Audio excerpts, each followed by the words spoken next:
All right, guys, it is January 18th, 2021.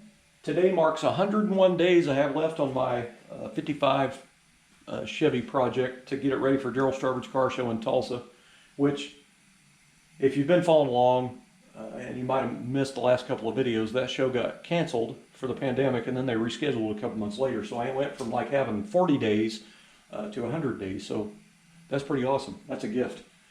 But anyway, if I can't get this finished up in 100 days, I'm probably never going to get it done. But I am definitely full bore, going for it. I got a buddy of mine, Brian, that told me that I needed to post more videos of the car, but in a restoration, in this part of it, I can bolt 20 parts on the car and it doesn't look any different from the last video. That's why I really haven't been posting much. It just there's nothing much to report. You can't even see the stuff actually, but anyway, I did get the pool vent cables and fresh air doors back in the cowl. All that stuff's hooked up and working. It works really nice and smooth. I got the defrost duct underneath the dash. A lot of stuff is buttoned up. I've still got to route all this wiring here and the wiring over there up and along the bottom of the dash to go to the glove box, because this is all stereo related. My radio's going in there. And how I'm going to get them over there is on the bottom of these factory dashes on these 55s, they have tons of unused holes under there. And I use plastic loom clamps up underneath like that, and then I take a stainless steel button head Allen. This is a 1024, and I'll polish the heads on them, but I'll run them up through the bottom, and I'll use a nylon stainless lock nut, and that way you can route your wires across the bottom of your dash instead of using the factory little tabs that are spot welded on there that look like crap because they're like all kinds of different angles. And I never did like those because of the sharp edge. It could over time dig through the wire. But anyway, let's see. I got all the wiper stuff installed for the cable drive system. I still have to finish working on my electric wiper motor. I did take my new one apart, kinda. I got the bottom piece off of it. Remember, if you caught that video, I have to resolder a wire under there. Now, I did have a couple of members from Tri-5 offer for me to send them my electric wiper motor and they'd repair it and stuff for free, but I do appreciate the offer, but I want to at least try to fix it myself because I'm never going to learn if I don't try something, I'm pretty fortunate that everything on this car I've pretty much done myself. And about the only thing that I actually farmed out, and I didn't even mean to, was the subwoofer box. My neighbor across the street he's a badass woodworker, man. He makes some really neat stuff. And I was actually asking him for pointers on, building a sub box and if I could use some of his tools. And he said, well, I'll just build it for you. So he didn't charge me anything other than I gave him money to get the materials, but he built the whole sub box for me for free. Anyway, that, you can take a lot of pride in something when you say you've done it all. And, whether the car turns out awesome or turns out like a pile of garbage, I still did it all myself right here in the two-car garage. So anyway, this wiper drive system is all installed for the wipers, and on these cars is cable operated.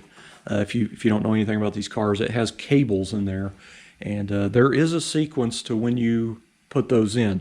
So you really need to get the assembly manual if all that stuff's missing out of your car and you got to put it in and you're going to run it. Lots of people would do the rain gear system.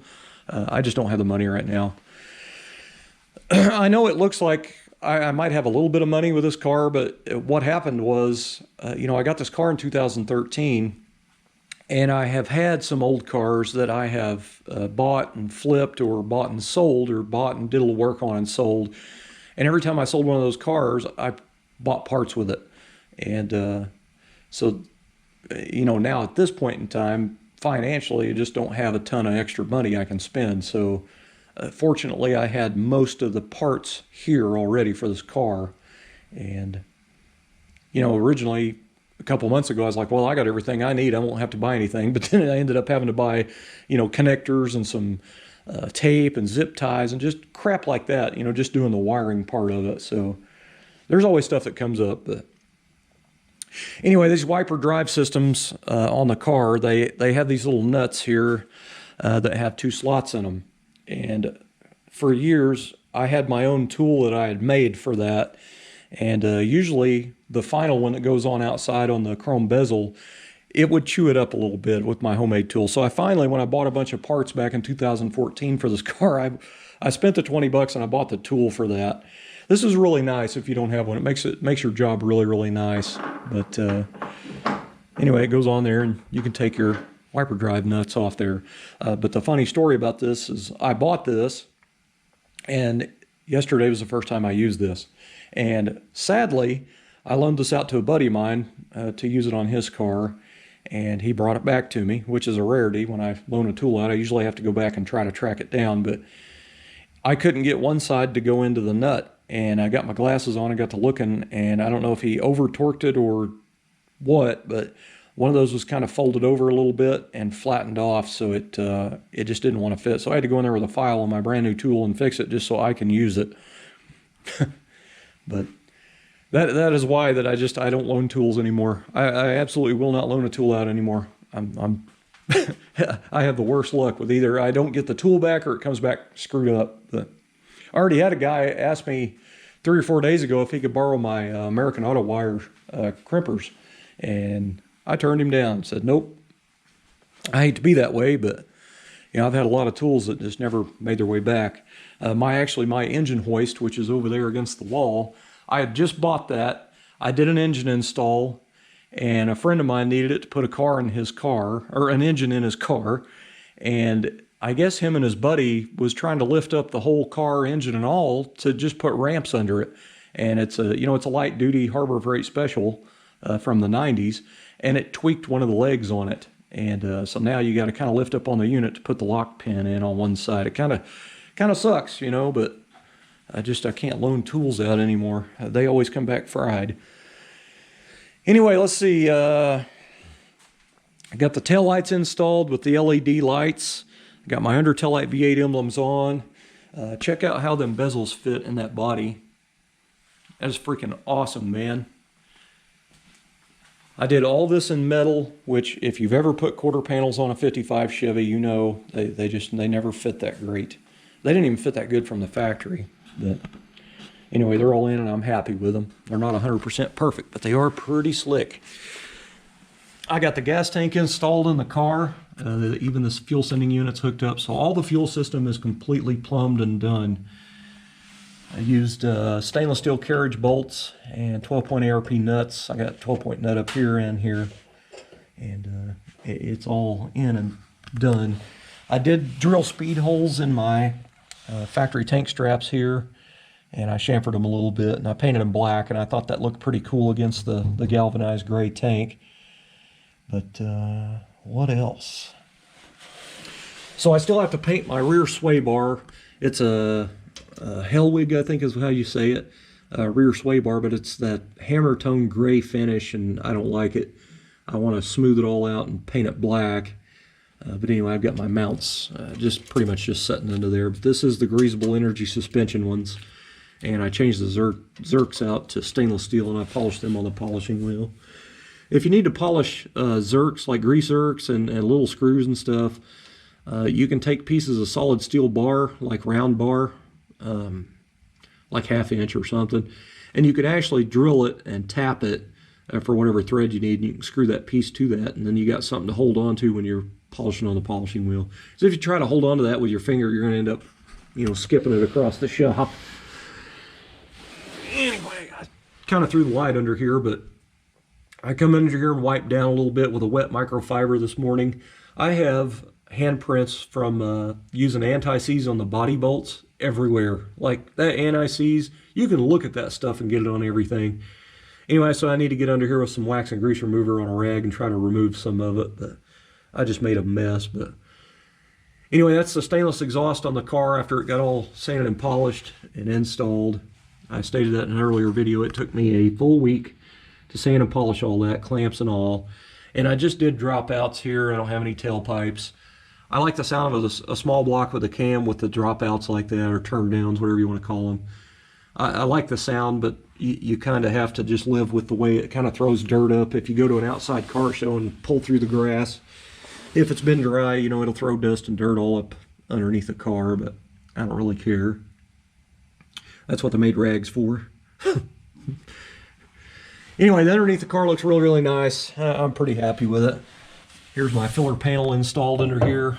This is all handmade.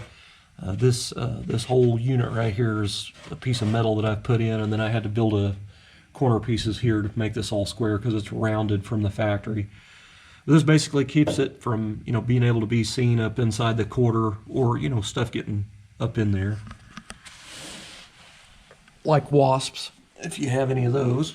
Dirt daubers. They always seem to find their way in a car.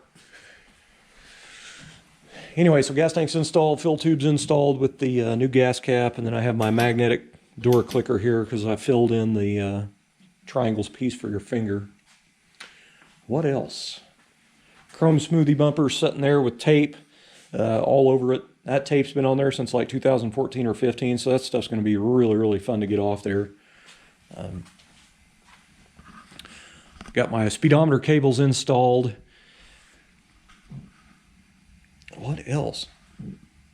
There's not really much more to talk about other than that, I guess.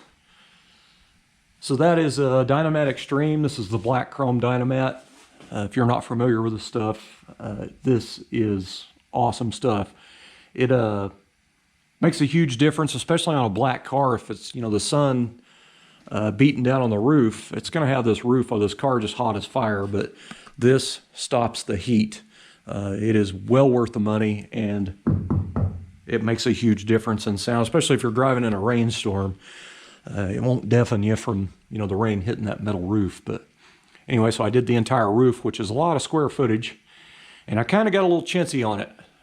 What I did was I used, you pull those squares out of that box, and I can't remember how many is in that box, but you know, they're long, so I did them right in the middle, lengthways this way, and I just layered them down through there all the way. And then I took another sheet out and I measured, and I started cutting it to fill in the sides. And then when I got to this side, instead of wasting some squares, you know, cutting half of them away, I used all the pieces cut-offs from that over here.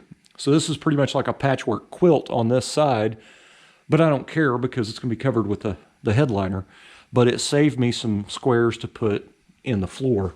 I do have another box of that stuff, so the floor is going to get covered too, but I'll have, you know, some extras to go in here and patch in other places.